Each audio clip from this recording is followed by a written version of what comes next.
Terima kasih Bapak Ibu, dan waktu selanjutnya kami serahkan kepada Pak Sony yang akan memandu acara kita. Matur nuwun, monggo Pak Sony. Ya, terima kasih Bu Dati. Selamat pagi Bapak Ibu, apa kabar semuanya? Apa kabar yang di Medan? Apa kabar yang di Amerika, di Memphis? Apa kabar yang di Jember?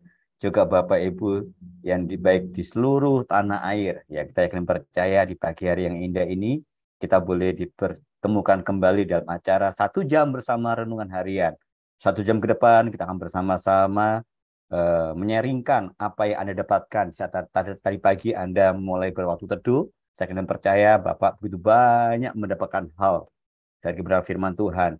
Dan nanti kita akan sharingkan bersama-sama, ya. Biarlah melalui sharing yang kita bagikan di antara kita, ini menjadi kekuatan iman untuk kita bersama. Pagi hari ini, mari siapkan hati kita untuk datang kepada Tuhan. Biarlah izinkan Roh Kudus pagi hari ini berbicara dalam kehidupan kita. Mari kita bersama-sama datang kepada Tuhan.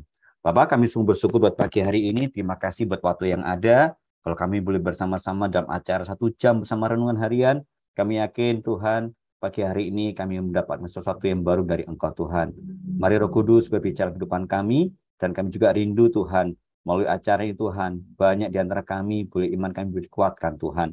Kami serahkan acara ini dari awal hingga dalam tangan-Mu, kiranya Kau kuduskan, sucikan Tuhan, layakkan kami, juga peralatan kami pakai, baik handphone, laptop, sinyal, baik seluruhnya Tuhan, semua dalam kendali-Mu Tuhan. Terima kasih Bapa, kami semua bersyukur buat pagi hari ini, dan kami serahkan juga hamba-Mu Pak Hembang Tambun Tuhan, yang akan menyampaikan isi hati-Mu Tuhan, melalui tulisannya Tuhan. Mari Bapa berkati dan urapi beliau. Terima kasih Bapa, kami siapkan hati kami. Dalam nama Yesus kami syukur dan berdoa.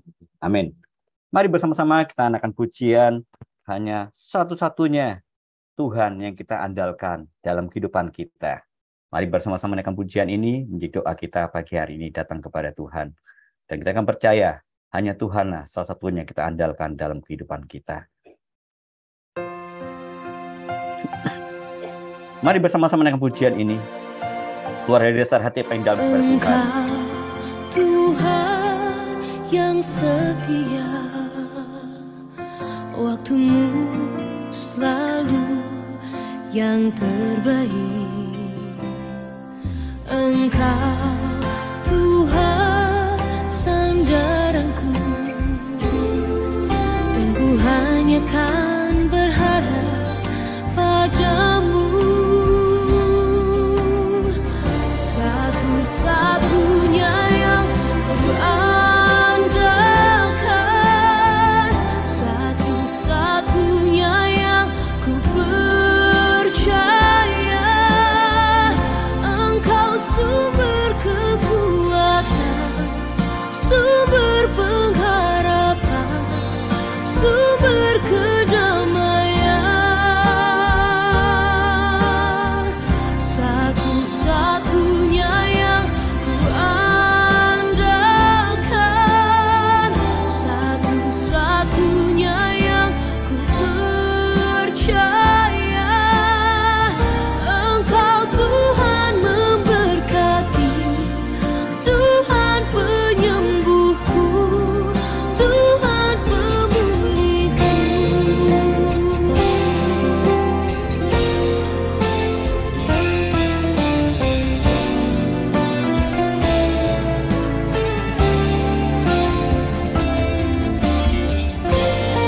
Kita percaya kepada Tuhan dengan segenap hati kita, dan kita tahu Allah bekerja dalam segala hal. Satu-satunya yang ku andalkan, satu-satunya yang ku percaya, satu-satunya Kau yang setia, satu-satunya Kaulah Tuhanku, satu-satunya yang ku andalkan, satu-satunya yang ku percaya.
Tuhan pemulihku, Tuhan penyembuhku.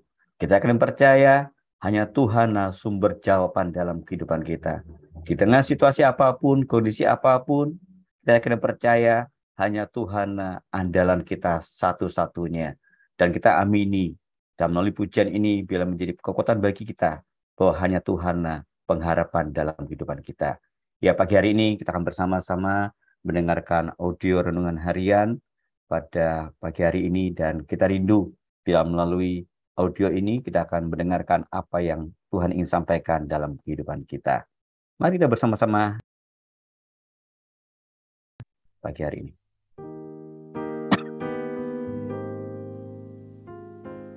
Bagian firman Tuhan yang akan kita baca hari ini adalah dari Efesus pasal 6 ayat 1 sampai 9. Saya akan membacakan sebagian daripadanya. Hai anak-anak, taatilah orang tuamu di dalam Tuhan, karena demikianlah yang benar. Hormatilah ayahmu dan ibumu. Ini adalah suatu perintah yang penting, seperti yang nyata dari janji ini, supaya kamu berbahagia dan panjang umurmu di bumi. Pendengar yang mengasihi Tuhan, ayat yang kita renungkan secara khusus hari ini adalah dari Efesus pasal 6 ayat 1. Hai anak-anak, taatilah orang tuamu di dalam Tuhan, karena demikianlah yang benar. Renungan hari ini berjudul Untuk Orang Tua. Saya sudah bertemu dengan banyak anak muda yang bergumul dalam relasi mereka terhadap orang tua. Di satu sisi, mereka ingin menghormati ayah dan ibu mereka. Tetapi, di sisi lain mereka berhadapan dengan realita yang sulit. Ada ayah yang tidak bertanggung jawab serta menelantarkan keluarganya, atau ayah pemabuk, tidak setia dengan pasangan, sering bertindak kasar serta otoriter, atau berhadapan dengan ibu yang kepahitan, pemarah, serta tidak menunjukkan rasa hormat terhadap pasangannya. Anak-anak yang dibesarkan dalam keluarga yang demikian tentunya tidak mudah menaati dan menunjukkan rasa hormat terhadap orang tuanya. Firman Tuhan sudah sangat jelas bahwa setiap anak diperintahkan untuk menghormati ayah dan ibunya. Ini berkali-kali ditegaskan baik dalam perjanjian lama maupun perjanjian baru. Anak-anak diminta menaati orang tuanya, karena itulah yang Tuhan kehendaki. Jadi, tindakan ini dilakukan karena kita menaati Tuhan. Artinya, banyak orang tua yang berperilaku tidak benar dan tidak pantas, namun anak-anak diharuskan tetap menghormati mereka. Idealnya, firman ini tidak hanya tertuju kepada anak-anak kita, namun juga kepada para orang tua tentang bagaimana memperlakukan anak-anaknya. Itu sebabnya para orang tua diminta untuk hidup benar agar dapat mendidik anak-anaknya menurut ajaran Tuhan, serta tidak melakukan tindakan yang membuat hati anak-anaknya dipenuhi amarah dan kepahitan. Ketika orang tua menjalani hidup yang menaati Tuhan, maka anak-anak mereka pun memiliki teladan untuk diikuti dan dihormati, sehingga mereka menjadi anak-anak yang diberkati Tuhan. Anak-anak diperintahkan untuk menghormati dan menaati orang tuanya. Orang tua bertugas menjalani hidup yang mendatangkan rasa hormat.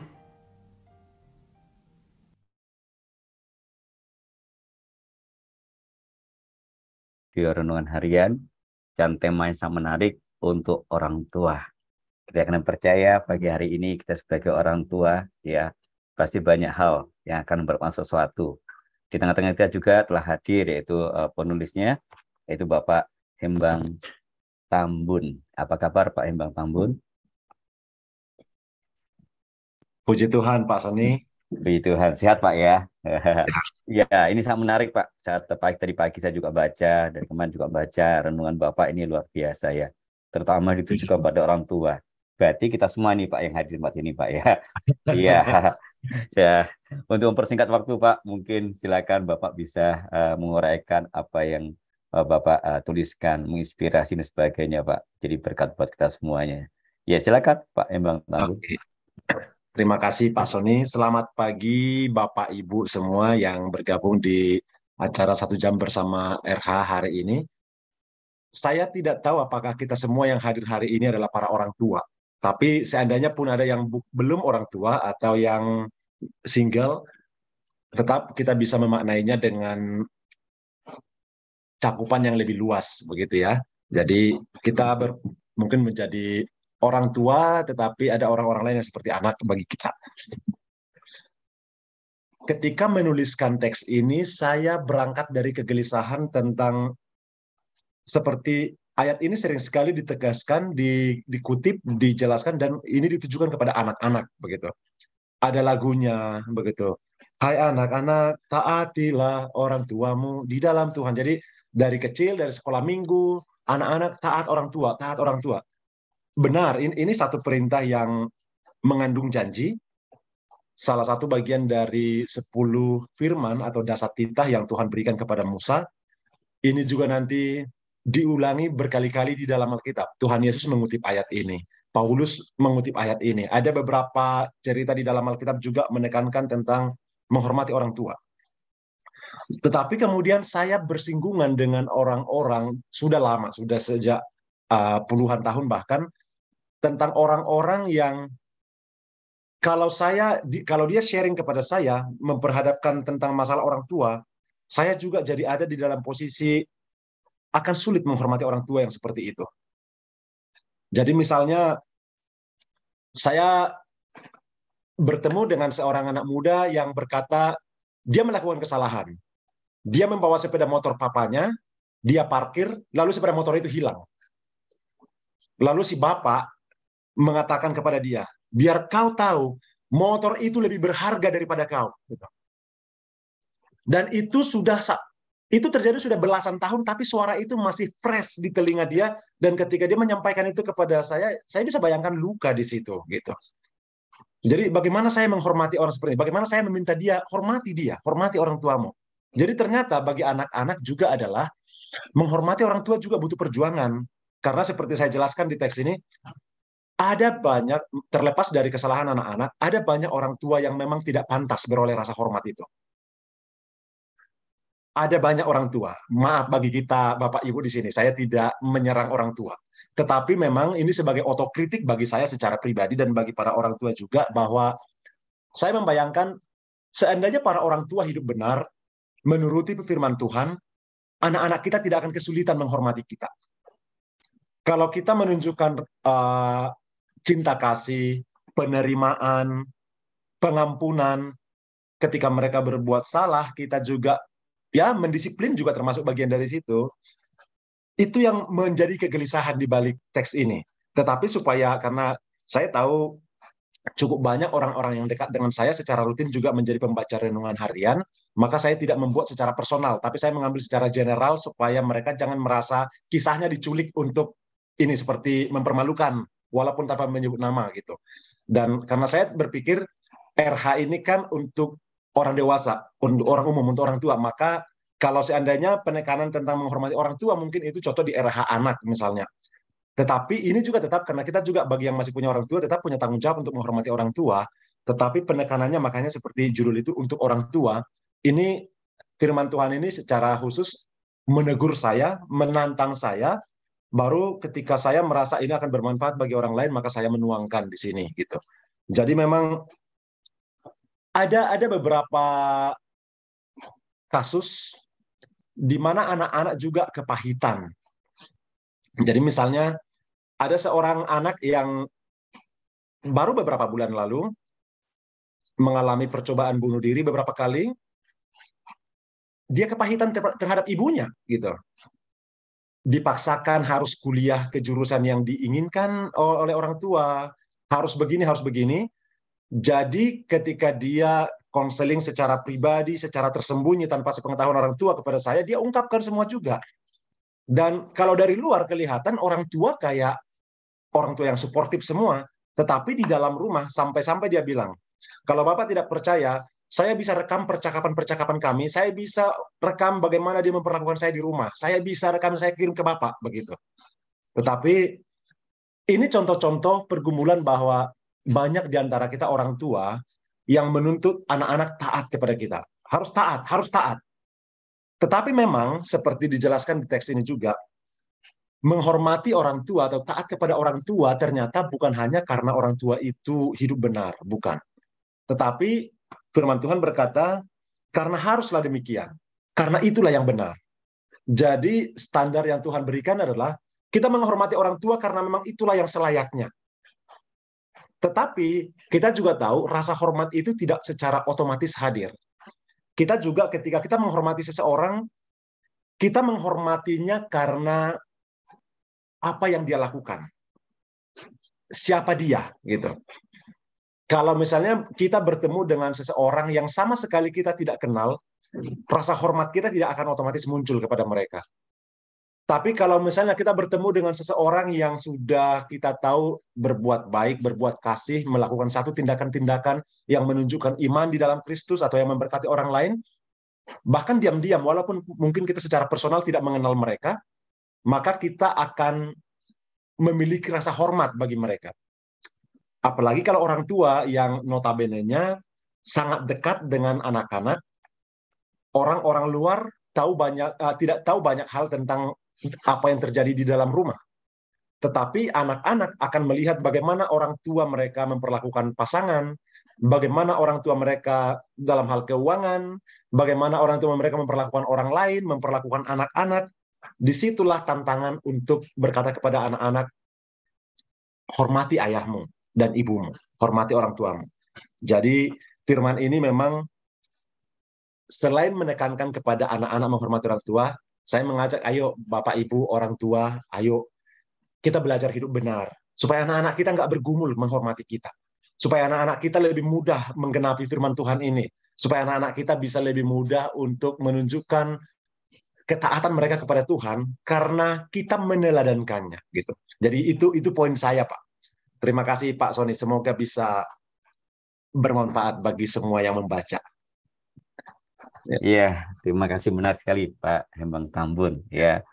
Dan ini bagi kita sebagai orang tua, ini suatu hal yang indah ya. Mungkin ada beberapa pengalaman-pengalaman dalam kehidupan kita, sehingga kita pagi hari ini kita bisa menyaringkan apa yang Anda dapatkan melalui perenungan Anda tadi pagi, juga apa yang disampaikan oleh Pak Hembang Tambun. Mari Bapak Ibu, kami buka untuk Bapak Ibu boleh saling menyaringkan ya apa yang Anda dapatkan. Ya, di sini tadi juga ada Pak Indra Seng yang baru pertama kali hadir. Pak, dapat sesuatu Pak pagi hari Pak? Silakan ingin berbagi Pak Indra. Silakan Pak Indra. Ya. Terima kasih. Selamat pagi semua. Ya, saya setuju sekali dengan yang dikatakan oleh Pak Hembang tadi. Memang kita sebagai orang tua untuk dapat membuat atau mengajarkan kepada anak kita supaya anak kita itu mau menghormati kita. Satu hal yang saya lakukan adalah hal yang saya lakukan dalam kehidupan keluarga saya pada saat supaya anak saya itu menurut saya dia tidak akan melakukan hal yang nggak benar. Artinya gini, pada saat kita memberitahukan atau mengajarkan sesuatu kepada anak, mereka akan melakukannya tanpa harus kita barai atau tanpa harus kita paksa. Yang saya lakukan adalah kita memberikan teladan. Artinya gini. Contohnya begini yang saya lakukan. Misal, saya memberikan aturan di rumah saya bahwa tidak boleh makan di dalam kamar. Karena setahu saya nanti bisa banyak semut dan segala kan nggak baik. Jadi saya ngasih peraturan, pokoknya makan tidak boleh di dalam kamar kecuali sakit. Itu pun saya lakukan dalam kehidupan. Itu pun saya lakukan sendiri. Jadi kalau saya tidak sakit, saya tidak akan makan di kamar. Saya pasti makan di luar, di tempat meja makan. Nggak akan saya makan di dalam kamar, itu nggak pernah terjadi. Jadi Mereka tahu kalau misalnya papa sudah kasih aturan ini, ya sudah, ya itu berarti aturan mainnya. Papa, saya nggak perlu marah-marahin dia, nggak boleh. Dia sudah tahu sendiri. Bahkan kalau seandainya dia itu melakukan yang curi-curi gitu ya, begitu dia ada saya, dia langsung lari, dia sembunyi, dia takut. Karena dia tahu papanya nggak pernah melakukan itu juga. Jadi jadi saya ngasih tahu ke dia sudah tahu aturan mainnya, tanpa harus kita marah-marahin, nggak perlu. Jadi menurut saya mungkin nggak sama dengan yang lain, menurut saya mukul anak itu nggak boleh, menurut aku tadi. Jadi aku selalu bilang ke dia, papa itu nggak mau mukul anak, tapi bukan berarti papa nggak bisa. Tapi menurut papa mukul itu nggak benar. Jadi kamu harus bisa tahu tanpa harus papa marahi atau papa harus pukul kamu. Aturan mainnya gini, ya sudah kamu kerjakan aja. Kalau kamu aturan mainnya sudah dikerjakan semua, aman. Nggak mungkin papa marah-marahin kamu. Jadi memang menurut saya sebelum kita memberikan aturan tertentu kepada seseorang, kita harus melakukan hal tersebut. Jadi kita harus meneladankan bahwa ini loh yang benar. Kan itu menurut saya kan itu yang benar misalnya. Menurut kita itu yang benar. Kita harus melakukan hal itu sebelum kita memberikan aturan itu kepada orang lain. Itu yang saya dapatkan juga tadi pada saat dikatakan pada saat saya pertama kali baca renungan itu, judulnya kan untuk orang tua ya. Tapi ayat yang dipakai kan dari anak-anak gitu kan. Ya. Awalnya saya mikir, loh kok bisa gitu ya? Kenapa ayatnya yang dipakai hai anak-anak, tetapi judul yang diberikan untuk orang tua. Jadi itu menurut saya ya memang setelah saya baca semua, oh ya memang benar. Jadi sebetulnya renungan ini bukan untuk mengajarkan kepada anak juga, tapi sebetulnya membimbing orang tua. Bagaimana kita sebagai orang tua supaya dapat menunjukkan atau mengajarkan sesuatu kepada anak kita tanpa anak kita nanti ngedumel lah, protes ini itu. Kalau kita sudah melakukan itu sesuai dengan firman yang sudah kita baca atau kita lakukan sehari-hari, anak kita pada saat kita mengajarkan sesuatu kepada anak sesuai dengan firman yang kita lakukan juga, misalnya kita ngajari sesuatu, anak itu nggak akan protes karena dia tahu papanya juga melakukan itu, orang tuanya juga melakukan itu. Jadi anak kita akan, menurut saya memang itu harus dilakukan supaya anak kita apa? Anak kita juga jadi anak yang nggak akan dia melakukan sesuatu yang tidak benar, artinya tidak sampai dia mengalami kepahitan dan segala macam. Kalau misalnya dia ada masalah dengan teman di sekolah, bagaimana dia menceritakan ke kita juga harus memberikan nasihat yang baik. Artinya memang untuk bagaimana mengajarkan anak memberikan pengampunan. Memang memberikan pengampunan itu tidak gampang. Terutama kalau misalnya itu apalagi itu level anak-anak. Ya. Kalau kita sudah orang dewasa sih mungkin ya juga tidak gampang. Tapi paling tidak kan kita sudah banyak makan asam garam ya. Jadi oh iya ya logika kita masih bisa lebih bekerja daripada logika anak-anak. Tapi kan untuk anak-anak itu kan tidak segampang itu. Jadi bagaimana kita menjelaskan atau kita mengajarkan kepada anak-anak itu bagaimana kita melakukan hal itu. Jadi kita juga harus bisa mengampuni orang lain. Kalau kita mau mengajarkan anak untuk mengampuni, kita sendiri sebagai orang tua juga harus mengampuni. Kita harus memberikan teladan. Menurut saya itu. Terima kasih, Pak. Iya, terima kasih Pak Indra. Menarik ya. Ya memang pagi hari sebelum kita membaca ini kita juga sudah mengalami sebagai anak ya. Otomatis ya. Kita sebagai orang tua. Pasti pengalaman-pengalaman yang dalam kehidupan kita ya kita bisa lihat kembali ya. Sehingga ini boleh menjadi teladan buat anak kita ke depan. Ya baik, terima kasih Pak Indra atas sharingnya. Ya di sini juga ada dari Manado langsung. Ya silakan. Ya Pak Pendeta Michael Kasumso. Mari ya ini lebih banyak dengan anak-anak juga ya Pak Yanan. Ya. Silakan Pak ingin berbagi pagi hari dengan tema kita menarik pagi hari ini. Diambil dari Efesus 6 ayat 1-9. Silakan Pak. Ya puji Tuhan. Firman hari ini mengajarkan ya kita tentang hubungan baik orang tua dengan anak, tuan dengan hamba. Ya. Saya hanya dapat rema saja tentang hubungan itu kalau sebagai orang tua dan anak, khususnya sebagai papa. Saya sudah jadi seorang ayah, punya 2 orang anak. Ya, memang yang saya dapati sebagai orang tua disiplin dan kasih. Ya, itu. Karena saya sendiri pernah menjadi anak. Saya anak ke-13 dari papa saya. Saya punya pengalaman tidak mendapat kasih. Jadi itu yang membuat pertumbuhan saya dulu sebagai anak, remaja sampai usia 21 tahun, saya jadi anak tanda kutip nakal, pemberontak. Ya. Makanya firman yang disampaikan di Efesus ini sangat mengingatkan buat kita orang tua, ya ini sangat serius karena tadi juga saya baca tentang Maleaki, ya terakhir hati bapak-bapak akan kembali kepada anak, hati anak pada bapak. Jadi saya hanya mau berbagi, intinya harus seimbang, disiplin dan kasih. Itu saja yang harus terus kita tanamkan kita bagikan dalam hidup ya anak-anak kita, ya mungkin konteks kita sebagai orang tua ini nggak boleh nggak seimbang ya. Kalau dulu saya dapat perlakuan orang tua saya didisiplin karena orang tua saya, papa saya sebagai seorang guru sangat disiplin, tapi kasih sayangnya sangat kurang. Akhirnya saya bertumbuh jadi remaja, anak yang pemberontak, nakal, nggak dapat kasih sayang. Tapi puji Tuhan, kasih karunia Tuhan luar biasa. Makanya saat ini saya mendidik anak saya itu harus seimbang, disiplin dan kasih. Ya, itu harus berulang-ulang, itu satu proses. Ya, saya punya anak yang dapat istilahnya di sekolah mereka sering bully, ya anak pendeta. Jadi kadang justru dengan itu jadi beban buat anak saya. Ya, makanya saya punya hubungan. Jadi komunikasi juga itu sangat penting. Ya, saya setiap pagi ngantar anak saya ke sekolah. Di situ saya bangun hubungan karena anak saya tertutup, introvert. Ada beberapa anak kita kan modelnya kan macam-macam karakternya. Ada yang pendiam, nggak mau. Memang usia-usia 12 tahun SMP ke atas mereka sudah punya dunia sendiri.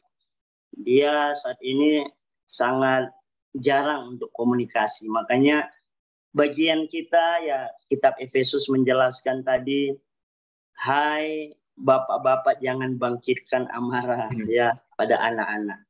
Jadi itu saja saya bisa berbagi, luar biasa renungan hari ini mengingatkan buat kita sebagai orang tua. Mari sudah dapat anugerah Tuhan. Tuhan berkata, Mazmur 103, seperti Bapa sayang anak-anaknya, demikianlah juga Tuhan sayang pada orang-orang yang takut akan Dia. Jadi ada kata sayang dan takut, artinya disiplin dan cinta kasih. Oke, Tuhan memberkati renungan harian semua yang mendengar, itu yang bisa kami bagikan. Terima kasih. Manado. Ya, terima kasih buat sharingnya. Dan ini sangat menarik ya. Dan kita juga bukan hanya sebagai orang tua, tetapi juga mungkin di antara kita juga ada sudah menjadi opa dan oma ya. Yang percaya pasti juga ada Pak Hembang, pasti pengalaman lebih menarik lagi ya. Karena kalau sudah mencapai oma opa itu kan, wah itu lalu udah banyak tahap sekali ya. Ya mungkin kita akan mendengar sharing dari ya Ibu Heru ya, silakan Bu. Ini kami rindu mendengarkan sharing dari Ibu ya. Ya silakan Ibu. Selamat pagi Bapak Ibu sekalian, selamat pagi, Shalom Pak Hemang, Tambun. Selamat pagi Bu. Bapak Ibu semuanya yang dikasihi Tuhan. Terima kasih Pak Hemang telah mengangkat topik ini. Contoh-contoh kita sebagai orang tua ya. Kalau kami memang dulu sebagai anak dan sekarang sebagai orang tua, jadi dapat dua-duanya ya sebenarnya. Nah, apa yang ingin saya sharingkan, orang tua saya yang begitu baik ya. Di sini Pak Santo dan Bu Lilis yang sudah kenal, dan Tuhan memberikan orang tua yang luar biasa kepada saya. Dan saya syukuri, sungguh-sungguh saya syukuri. Dan apa yang boleh saya sharingkan pada pagi hari ini yang menjadi teladan, yaitu boleh ya Pak Sony ya, papa saya itu orangnya nggak pernah marah. Jadi kok ada ya orang yang seperti itu ya, tidak pernah sekalipun marah dan memarahi saya. Itu yang saya ingat betul dan kok saya menjadi contoh ya. Kemudian di dalam mengambil keputusan kita anak-anaknya itu diarahkan. Jadi bukan otoriter, bukan ditentukan, tetapi diarahkan. Nah, mungkin kalau bisa saya kasih contoh sedikit ya. Misalnya dulu kan kita masih remaja, pemuda-pemudi gitu kan, misalnya pacaran nih ya. Ini mungkin ada beberapa yang belum menikah juga. Kalau pacaran itu kan kayaknya kan kita bingung ya, milih ya. Ini apa ini gitu. Nah, itu apa mama saya tidak pernah ngomong si ini aja gitu, tapi mengarahkan. Jadi kalau kamu demikian dengan ini maka gini, kalau dengan ini gini gitu. Jadi saya terkesan banget ya, tidak ada kata tidak boleh, tetapi memberikan pandangan-pandangan secara luas. Sehingga itu juga membuat kita diajar untuk berpikir dulu ya. Tidak didikte gitu maksudnya. Ya, saya belajar banyak dari kebaikan-kebaikan yang ditanamkan. Misalnya ada orang kesusahan, beliau itu menolong orang itu tanpa kita tahu. Jadi sewaktu beliau wafat meninggalkan kita, itu kami juga kaget ya karena didatangi gitu, maksudnya didatangi oleh orang-orang yang ditolong itu. Terima kasih, kami telah ditolong, diberi ini, diberi itu, bantuan ini, itu, gitu. Nah, kami semua ya kaget ya, sebagai anak dan sebagai istri, mama saya, kok kapan ini memberikannya, gitu. Ternyata papa saya itu luar biasa, suka menolong dan kalau menolong tangan kanan, menolong tangan kiri tidak perlu tahu. Sehingga apa yang dilakukan itu benar-benar dari hati dan memang kepingin menolong. Nah, sehingga suatu hari itu ada ya orang tuh ada yang baik, ada yang enggak ya. Ditipu sama orang gitu. Tapi tidak tahu kalau itu ditipu kan. Setelah tahu, maka papa saya cuma bilang, enggak apa-apa, ditipu atau enggak ditipu, pokoknya orang itu minta bantuan, diberi. Jadi kalau orang minta bantuan itu pasti dikasih. Dan itu adalah tanggung jawabnya kepada Tuhan gitu.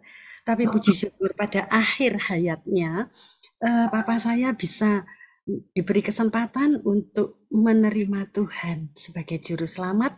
Saat itu sakit ya di Telogorjo di Semarang, kemudian didatangi oleh pendeta dan bapak saya akhirnya mau menerima Tuhan. Nah, itulah mutiara-mutiara yang ditinggalkan oleh seorang ayah yang sangat baik, yang sangat saya kasihi dan yang pada bulan ini berulang tahun. Terima kasih Pak Emang, terima kasih Pak Sony untuk kesempatan boleh bersaksi. Iya. Satu teladan-teladan yang diberikan oleh orang tua dari Ibu Heru, sehingga ini juga menjadi inspirasi bagi kita semuanya ya, bahwa pasti kebaikan dari orang tua apapun dilakukan itu pasti turun ke anak-anaknya ya. Ya Pak Embang ya. Ini menarik sekali Pak. Ya. Ya, Memang Pak, dengan seperti satu kata yang dari Pak Indra tadi, memang teladan. Kita teladankan. Masalahnya kan ada banyak orang tua menyuruh A, tapi perilakunya tidak melakukan A. Jadi itu membuat anak-anak bingung. Jadi misalnya ada orang tua, kamu nggak boleh merokok ya, tapi suruh anaknya beli rokok, begitu. Jadi termasuk. Jadi misalnya hal-hal kecil aja di rumah memang, ketika menyuruh anak-anak merapikan tempat tidur, saya akan tertegur ketika saya melihat tempat tidur saya belum dirapikan, begitu. Jadi memang itulah kekuatan teladan ya. So ketika kita sudah menaruh teladan yang baik bagi anak-anak kita, mereka akan lebih mudah menaati Tuhan, itu prinsipnya gitu. Lanjut Pak. Iya, menarik ya. Ya, di tengah-tengah itu juga ada Bu Diana, ingin berbagi Bu Diana. Ya, ini juga bisa menarik ya. Bagaimana Bu Diana juga pasti banyak mengalami hal yang luar biasa berkat dari orang tua. Silakan Bu Diana. Ya, Ya, halo Bu. terima Silakan. kasih. Terima kasih Pak Sony, terima kasih Pak Heman Tambun untuk renungannya pagi hari ini. Sangat saya sebagai orang tua ya diingatkan gitu ya, bagaimana seperti di ayat yang sebentar,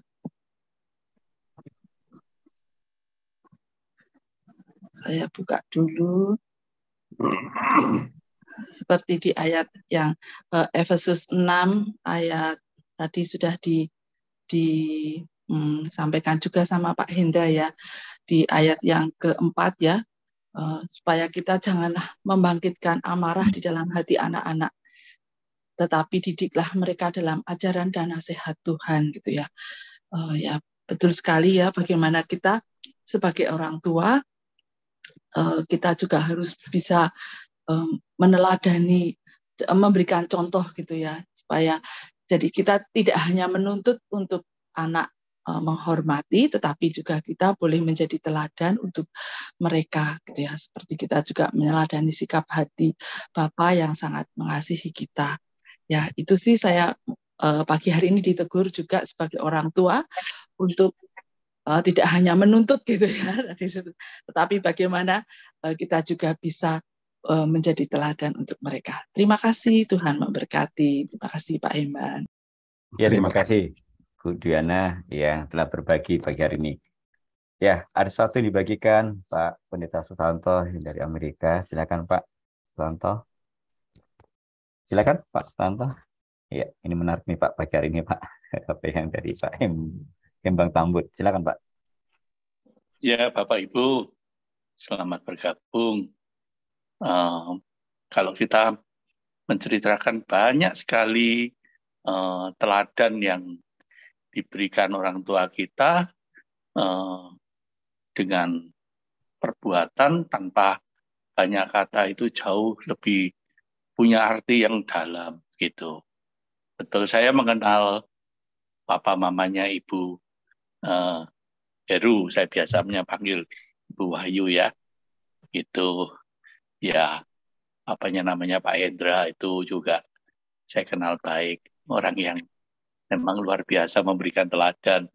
Saya tadi menanti jangan-jangan Bu Heru ini kalau sharing masih bisa nangis ini walaupun bapaknya sudah berpulang sekian puluh tahun ini gitu. Tapi hebat bisa menahan. Biasanya kesannya dalam itu. Iya, saya tahu hubungan Om Hendra dengan Ibu Wahyu ini dalam sekali, luar biasa. Ya, saya juga punya pengalaman yang indah dengan ayah saya. Ayah saya itu dulu papa mamanya berasal dari daratan Tiongkok gitu, lalu dia migrasi ke Indonesia, punya anak di sana, lalu papa saya itu lahir di Indonesia begitu. Dan sejak kecil ya sudah ditinggal papanya sehingga dia harus bekerja untuk menghidupi mamanya juga. Di samping mamanya juga buka toko kecil-kecilan, tapi dia cerita dia itu sudah diikutkan oleh keluarganya sampai diikutkan familinya jam 4 pagi itu sudah harus buka toko gitu, mengikuti jam pasar itu, pasar kelontong gitu ya. Kalau tiap minggu atau tiap bulan dia dapat gaji gitu, nggak pernah dia terima, dia store ke mamanya dulu, nanti baru oleh mamanya diberi sedikit gitu. Tapi saya lihat papa saya itu orang yang pendidikannya nggak tinggi. Mungkin orang bilang ongkoloro kali. Ongkoloro itu sekolahnya cuma 2 SD barangkali. Tapi dia memberikan teladan yang luar biasa. Mama saya itu lebih berpeluang. Dulu di gereja dia jadi siamas. Kalau Model kuno kan bukan diaken, namanya siamas gitu ya. Nah, mama saya aktif di gereja, ini itu, dan sebagainya. Tapi papa saya itu sama sekali nggak bisa, orangnya diem sekali. Nah, ada hal yang sangat membekas dalam hidup saya, yaitu ada seorang anggota gereja yang sangat miskin. Dia cuma penjual rokok begitu, dan dia itu cacat. Tubuhnya itu banyak kena mortir. Karena papa saya cerita pada waktu perang Jepang Belanda masuk di Indonesia, itu dia ada di daerah itu keledakan mortir begitu, tubuhnya itu banyak sekali. Jadi bentuk tubuhnya itu sudah jelek sekali gitu, banyak jahitan, banyak lubang dan sebagainya. Nah, hampir akhir hidupnya itu dia itu tidak bisa bangun dari tempat tidur. Dan karena dia sebatang kara, tidak ada yang merawat. Nah, ayah saya ini orang yang merawat dia. Begitu, yang memandikan. Kalau tiap hari itu datang itu lebih dari 1 kali. Kalau dia itu, maaf ya, berak di tempat itu ya yang membersihkan ya papa saya. Kalau pipis di tempat ya dia yang membersihkan. Gitu, dia yang ngirimi makanan dan sebagainya. Sebab kalau tidak ada ayah saya, barangkali yang nggak tahu dia sudah di situ itu gitu ya. Tapi apa saya itu bilang ya, pernah cerita kepada kita anak-anaknya. Aku itu kalau melihat Om Cuan, kita panggilnya Om Cuan ya. Aku kalau lihat Om Cuan itu kayak melihat Tuhan Yesus, katanya begitu.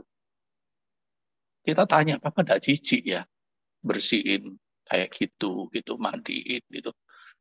Ya jijik juga, tapi kalau enggak Papa siapa lagi? Kasihan dia enggak punya siapa-siapa.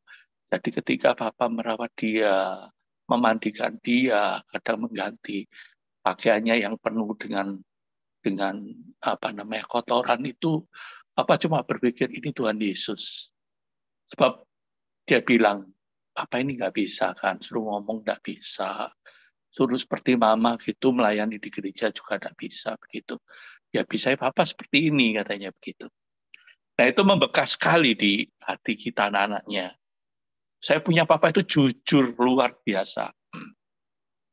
Dia cerita zaman Jepang jatuh itu, zaman Belanda jatuh itu, banyak teman-temannya itu, dia diajak, ayo kita pergi ke Borsumai di Surabaya. Itu gudang perusahaannya Belanda itu dibuka tanpa tuan, orang bisa ambil begitu sebanyak-banyaknya. Nah, Bapak saya cerita tetangga-tetangganya, om itu memang sekitar kita itu kaya-kaya begitu. Itu dulu ambil 1 truk pakaian, kain-kain yang ini ambil barang apa ini itu. Papa diajak enggak gitu. Kenapa Papa enggak mau?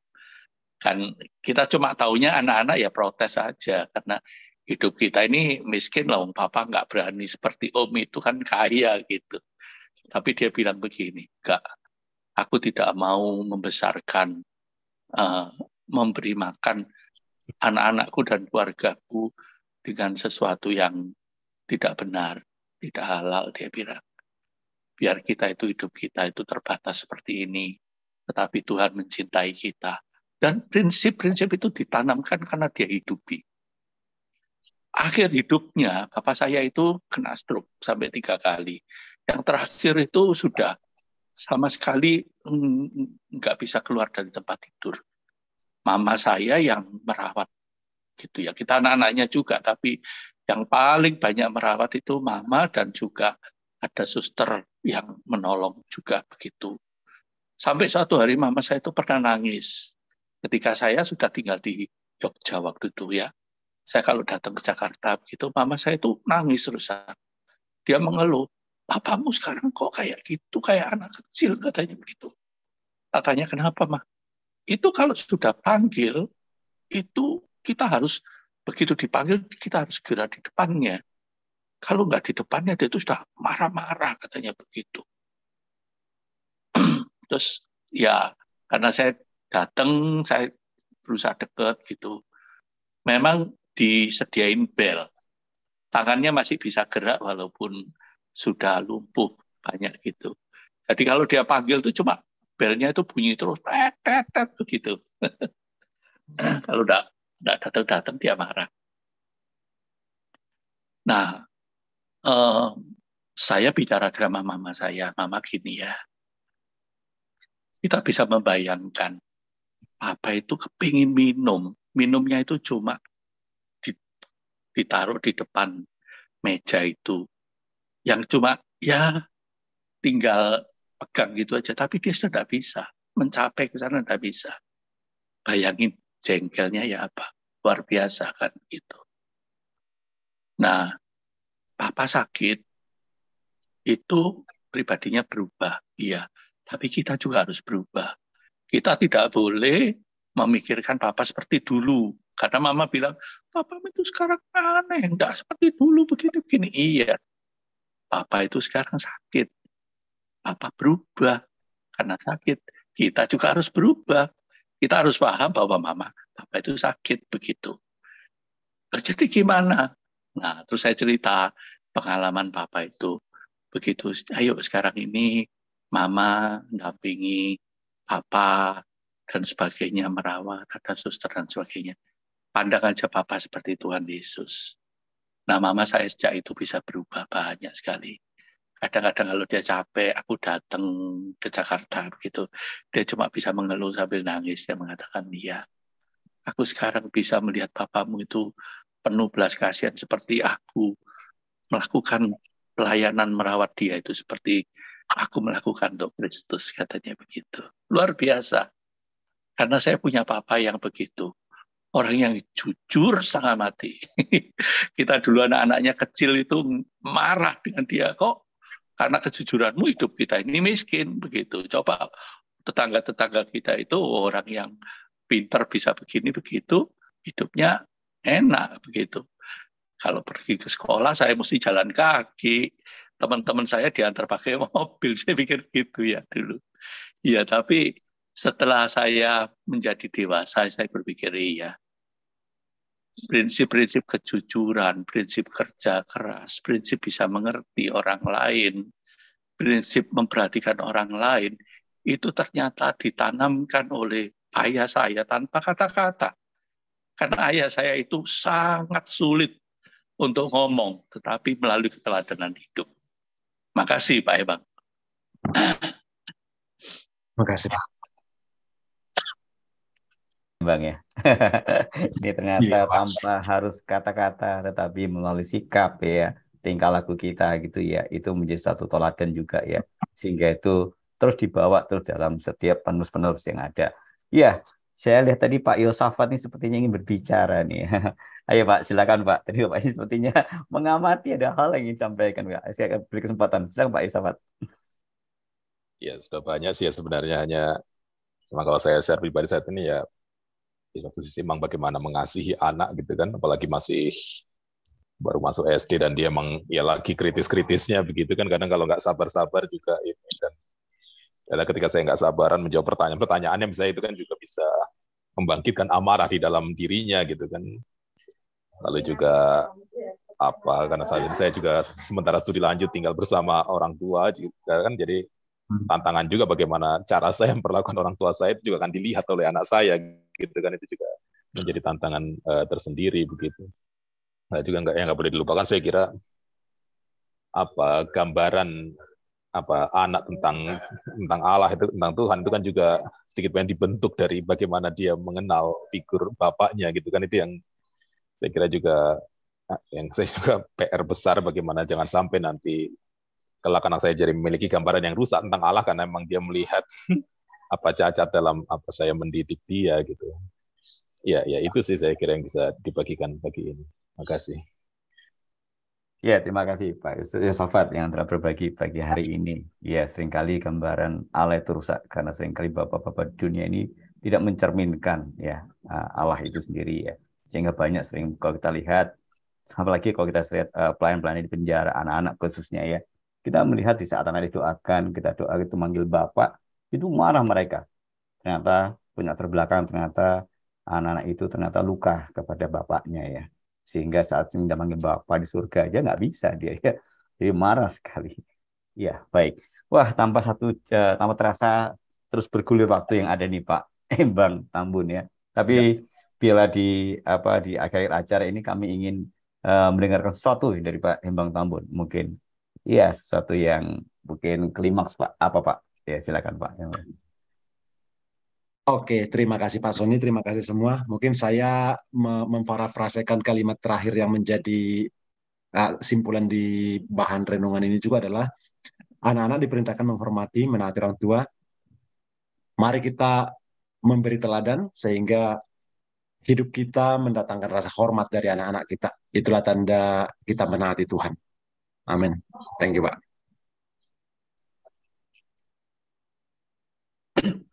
Ya, terima kasih buat Bapak Ibu yang mungkin begitu banyak ingin menyampaikan sesuatu karena keterbatasan waktu. Ya, kita harus mengakhiri acara ini 1 jam bersama renungan harian.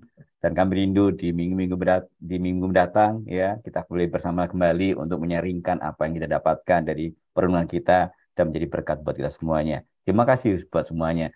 Dan kita akan bersama-sama masuk dalam doa syafaat pagi hari ini dan nanti juga doa berkat, nanti doa syafaat lagi disampaikan oleh Mbak Rini dan nanti doa berkat oleh Pak Pendeta Susanto. Mari kita siapkan hati kita untuk kita masuk dalam doa syafaat. Kami persilakan. Baik, mari Bapak Ibu kita bersatu di dalam doa. Allah Bapa yang Maha Kasih, kami mengucap syukur atas firman-Mu pagi ini. Kiranya setiap kebenaran firman-Mu boleh menjadi bekal dan penuntun di dalam kami menjalani hari-hari kami. Bapak, saat ini kami berdoa untuk bangsa dan negara kami. Kiranya berkat dan perlindungan-Mu senantiasa melingkupi negeri kami ini. Kami berdoa untuk para pemimpin kami. Berikan hikmat bijaksana-Mu untuk pemimpin kami di dalam mengambil setiap keputusan dan kebijakan demi kesejahteraan negeri kami ini. Terutama dalam bidang ekonomi, jika saat ini pemerintah kami masih berjuang untuk memulihkan perekonomian negeri ini. Berkati segala daya dan upaya mereka ini ya Bapa, agar terjadi kebangkitan dan pemulihan di negeri kami ini. Kami boleh menjadi bangsa yang takut akan Tuhan, yang senantiasa bersandar dan mengandalkan pertolongan yang dari Tuhan saja. Mohon berkat kesehatan, pertolongan, kekuatan untuk setiap pemimpin kami ini, agar mereka dapat menjalankan setiap kebijakan mereka dengan baik, dengan terus bersandar kepada Tuhan. Dan pemimpin-pemimpin kami ini menjadi pribadi yang sungguh juga mengandalkan pertolongan dan kekuatan yang dari Tuhan di dalam menjalankan setiap roda pemerintahan yang dipercayakan kepada mereka. Kami juga berdoa Tuhan untuk setiap kami yang mengikuti acara 1 jam bersama renungan harian pada pagi hari ini. Kiranya melalui persekutuan kami ini, melalui kebenaran firman yang telah kami dengar, sharing dari rekan-rekan, membawa kami untuk mengenal Tuhan, mengasihi Tuhan dan mencintai Tuhan lebih lagi di dalam hidup kami. Dan semoga di acara 1 jam bersama RH yang selanjutnya akan semakin banyak orang yang bergabung dan terberkati melalui acara ini. Ini doa, ucapan syukur kami, permohonan kami, Bapa, kami mau haturkan di dalam Tuhan kasih-Mu, di dalam perantaraan Putra-Mu terkasih, Tuhan kami Yesus Kristus. Amin.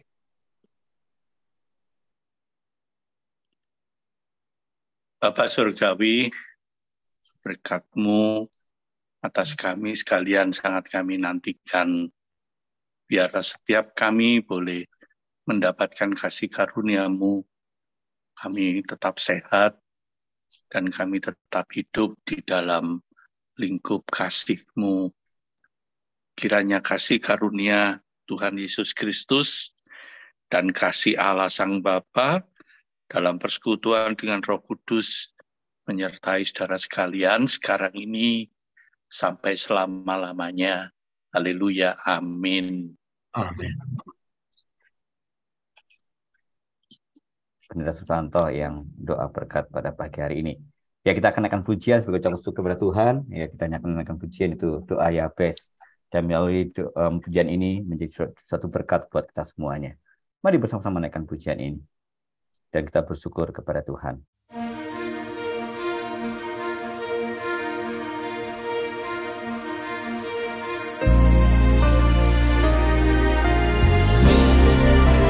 Kiranya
oleh diberkati, begitu sharing-sharing Bapak Ibu membagikan, dan itu menjadi kekuatan buat iman kita semuanya. Terima kasih lagi buat Bapak Hembang Tambun yang pagi hari ini sudah berbagi, Pak. Iya, terima kasih.